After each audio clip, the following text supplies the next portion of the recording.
नमस्कार मित्रांनो, मी जयदीप सावंत. महाराष्ट्रातील बहुप्रतीक्षित जिल्हा परिषद आणि पंचायत समिती निवडणुकांचा बिगुल अखेर वाजला आहे. राज्य निवडणूक आयोगाने 12 जानेवारी 2026 रोजी कार्यक्रम जाहीर केला. 50% पेक्षा कमी आरक्षण असलेल्या 12 जिल्हा परिषदा आणि 125 पंचायत समित्यांसाठी पहिल्या टप्प्यात निवडणुका जाहीर केल्या आहेत. तसेच निवडणुकीचा कार्यक्रम काय आहे? सूचना प्रसिद्धी 16 जानेवारी 2026 रोजी होईल. उमेदवारी अर्ज भरण्याची मुदत 16 ते 21 जानेवारी असणार आहे आणि छाननी करण्याची मुदत ही 22 जानेवारी असणार आहे. उमेदवारी माघार घेण्याची मुदत 27 जानेवारी दुपारी 3 पर्यंतच असणार आहे. त्याच दिवशी दुपारी 3:30 नंतर अंतिम यादी आणि चिन्ह वाटप सुरू होणार आहे.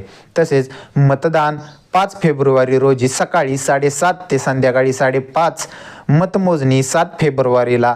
तसेच 1 जुलैची मतदार यादी 25,482 मतदान केंद्र आणि 1.10 लाख बॅलेट युनिट्सचा वापर होणार आहे.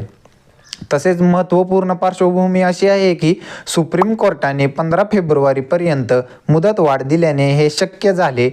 आरक्षण मर्यादा ओलांडल्याने रखडलेल्या निवडणुका आता 2 टप्प्यात होणार आहेत. पहिला 12 झेडपी, दुसरा उरलेला. निवडणूक आयुक्त दिनेश वाघमारे यांनी पत्रकार परिषदेत घोषणा केली. प्रत्येक मतदाराला झेडपीसाठी 1 आणि पंचायत समितीसाठी 1 मत असणार आहे. तसेच उमेदवारांना प्रचार 3 फेब्रुवारी मध्यरात्रीपर्यंत मुदत असणार आहे. तसेच मतदार KYC आणि यादी तपसा ग्रामीण विकासासाठी हे निवडणुका महत्त्वाच्या आहेत.